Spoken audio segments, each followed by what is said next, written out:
یہ کیفیت جو ہوتی ہے نا، یہ نشوز کی کیفیت ہوتی ہے، یہ نافرمانی والی کیفیت ہوتی ہے۔ اس کیفیت میں بھی یہ نہیں فرمایا کہ تم طلاق دے دو، یعنی یہ انٹینسو سچویشن ہوتی ہے،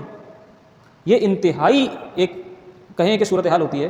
کہ بس انسان اب تھک جاتا ہے نا جب کہتا ہے کہ بس میری بس ہو گئی۔ وہاں پہ بھی نہیں فرمایا طلاق دے دو، یہاں پر تو ہمارے یہاں ذرا سی کوئی بات ہو فوراً طلاق کا لفظ منہ پہ، گھر تباہ ہو رہے ہیں، طلاق زبان پہ ایسے جاری ہو گئی ہیں، اور اس کے بعد پھر کیا ہو رہا ہے معاشرے میں، اس کے بعد کا سوچیں کیا ہو رہا ہے۔ اگر بچے تھے بچے رل گئے، اگر طلاق ہو گئی بچے رل گئے، کچھ بچے عورت کے پاس ہیں، کچھ بچے آدمی کے پاس ہیں، چلو یا تو عورت نے حاصل کر لیے سارے بچے، تو اب آدمی کا دل بچوں میں لگا ہوا ہے،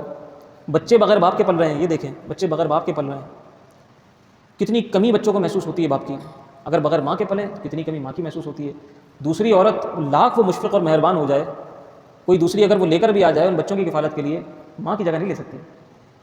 جو ماں اپنے بچوں سے محبت کرتی ہے ایسی محبت کوئی عورت نہیں کر سکتی۔ لہٰذا آپ بچے جو ہے نا، ایک تو بچے رل گئے، پھر عورت جو ہے خصوصی طور پر عورت کے اوپر ایک دھبا لگ گیا کہ یہ طلاق یافتہ ہے، اس کے اوپر ایک دھبا لگ گیا، اب اس سے کوئی شادی نہیں کر رہا معاشرے میں، اس سے کوئی شادی نہیں کر رہا، اس کو گھر والے بھی برداشت نہیں کر رہے، گھر پہ عورتیں ہیں، بہویں ہیں، بھابیاں ہیں، وہ بھی برداشت نہیں کر رہی، بھابیاں بھائیوں کو تانے دے رہی ہیں تمہاری بہن آ کے بیٹھ گئی، وہ بھی برداشت نہیں کر رہی، ماں باپ بھی برداشت نہیں کر رہے کچھ عرصے تک تو۔ اچھا بعض والدین بھی ایسے ہوتے ہیں، وہ کہتے ہیں کہ تو لے لے طلاق، ہم دیکھ لیں گے جو ہوتا ہے، ہم بیٹھے نا پیچھے، ہم بیٹھے نا پیچھے، تمہیں فکر کس بات کی، لے لو طلاق، تم نہیں کرو اس کے ساتھ گزارا، ہم بیٹھے ہیں، ہم دیکھ لیں گے۔ بھائی کہتے ہیں ہم دیکھ لیں گے اپنی بہن کو، بھائی جا کے وہاں لڑا کے طلاقیں لے کے آ جاتے ہیں، اس کے بعد ہفتے 10 دن بعد 20 دن بعد 4 مہینے بعد وہ بہن بری لگتی ہے، گھر پہ کاٹ رہی ہوتی ہے، اس کے بچے کاٹ رہے ہوتے ہیں، اگر بچے بھی اپنے ساتھ لے آئی، اس بچوں کو پالنے والا کوئی نہیں، ان کو دیکھنے والا کوئی نہیں، پہلے جب آتی تھی کبھی کبھی تو محبت سے کھلاتے تھے بہن کے بچوں کو، لیکن اب وہ بچے برے لگ رہے ہیں۔ پہلا جو مسئلہ ہے نا، جو جڑ ہے، وہ جڑ ہے طلاقوں کا زبان پہ جاری ہو جانا، اس کو کنٹرول کرنا ہوگا۔ طلاق کا لفظ بھول جائیں، طلاق کا لفظ ڈکشنری میں ہے ہی نہیں۔ اچھا طلاق بھی دیتے ہیں نا، تو جب تک 3 طلاقیں منہ سے نہ نکالیں تب تک رکتا ہی نہیں ہے نا، جذبات قابو ہی نہیں آتے، جب تک گولی نہ مار دیں تب تک جذبات ٹھنڈے ہی نہیں ہوتے۔ وہی طلاق کا حق ہے، ایک مرتبہ منہ سے کہہ دو طلاق، عورت عدت گزارے گی، شریعت نے اختیار دیا ہے، ایک مرتبہ اگر طلاق دی ہے دوبارہ اگر ملنا چاہو تو ملن ہو سکتا ہے، 2 طلاقوں کا حق ابھی باقی ہے، دوبارہ مل سکتے ہیں۔ پھر نہیں بنی 2 سال بعد، 4 سال بعد، 10 سال بعد،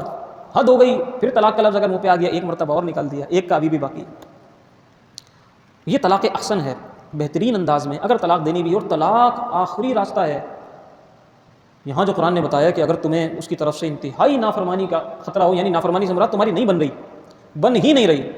تب بھی طلاق پہ نہیں جانا ہے۔ سب سے پہلا کام یہ کرو تم بات کرنا بند کر دو، اگنور کرنا شروع کرو، ہو سکتا ہے سمجھ میں آ جائے۔ اچھا اسی طرح اگر مرد خراب ہے، ہمیشہ عورت ہی تو خراب نہیں ہوتی، کبھی مرد کا رویہ بھی خراب ہوتا ہے، اگر مرد کا رویہ خراب ہے تو عورت یہ طریقہ اختیار کرنے کی کوشش کرے، اس سے بات کرنا بند کر دے، اس سے دور ہو جائے، اپنا بستر الگ کر لے۔ اگر مرد کی طرف سے مسئلہ ہے عورت شروع کر دے، عورت کی طرف سے مسئلہ ہے مرد یہی کام شروع کر دے، اپنا بستر الگ کر لے، بات کرنا بند کر دے، دور چلا جائے، باہر رہنا شروع کر دے، ہو سکتا ہے سمجھ میں آ جائے۔ نہیں آئے پھر بھی طلاق نہیں ہے۔ پھر فرمایا کہ بڑوں کو بٹھاؤ، وہ بھی اپنی طرف سے لوگوں کو بھیجے، یہ بھی اپنی طرف سے لوگوں کو بھیجے، بڑے بیٹھ کے بات کریں، مسئلے کو سلجھانے کی کوشش کریں۔ پھر فرمایا کہ اگر اب بھی یہ لوگ مسئلہ حل کرنا چاہتے ہیں، اللہ تعالیٰ ان کا مسئلہ حل کر دے گا، ان کے دلوں میں محبت ڈال دے گا، اللہ اس رشتے کو پھر بنا دے گا، پھر جڑ جائے گا رشتہ۔ آپ کوشش کرو، آپ دیکھو، آپ خواہش رکھو رشتے کو بنانے کی، اللہ بنا دے گا۔ دلوں میں محبت ڈالنا، رشتوں کو جوڑ دینا اللہ کا کام ہے، آپ صرف قدم بڑھاؤ۔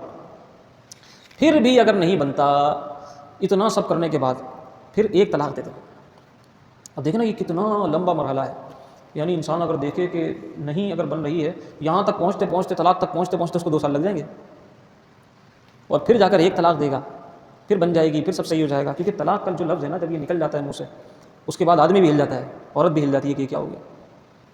جب دیکھتے ہیں نا کہ یہ رشتہ ختم ہونے جا رہا ہے، اس کے جو آفٹر ایفیکٹس ہوتے ہیں، جو معاشرہ اس کو ان کو لان تان کرنا شروع کرتا ہے، جو گھر والے ان کو لان تان کرنا شروع کرتے ہیں، یہ کیا کر دیا تم نے، اب تمہارے بچوں کا کیا ہوگا، یہ کیا ہوگا، یہ تو سوچتے ہیں، وہ تو دیکھتے،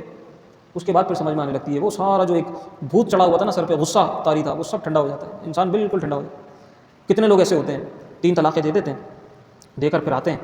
کہتے ہیں مفتی صاحب کوئی حل نکالے ہیں۔ اب کیسے حل نکلے بھائی، گولی مار دی انسان کو اور کہہ رہے ہیں اب اس کو زندہ کر کے دکھاؤ، کیسے زندہ کریں گے، شیشہ تھا شیشہ توڑ دیا، اب اس کو جوڑ کے دکھاؤ۔ تو پہلے سوچنا تھا نا، مسائل شریعت سننے تھے، سمجھنے تھے، سیکھنے تھے۔ جب مسائل بیان ہو رہے ہوتے ہیں، شریعت بیان ہو رہی ہوتی ہے، قرآن بیان ہو رہا ہوتا ہے، ہمارا انٹرسٹ ہی نہیں ہوتا، سیکھنے والے بہت کم ہیں، سمجھنے والے بہت کم ہیں، اور پھر عمل کرنے والے تو بالکل ہی کم ہیں۔ اللہ رب العزت ہم سب کو عقل سلیم عطا فرمائے، دین متین کا فہم عطا فرمائے، اور دین پر عمل کرنے کی توفیق عطا فرمائے۔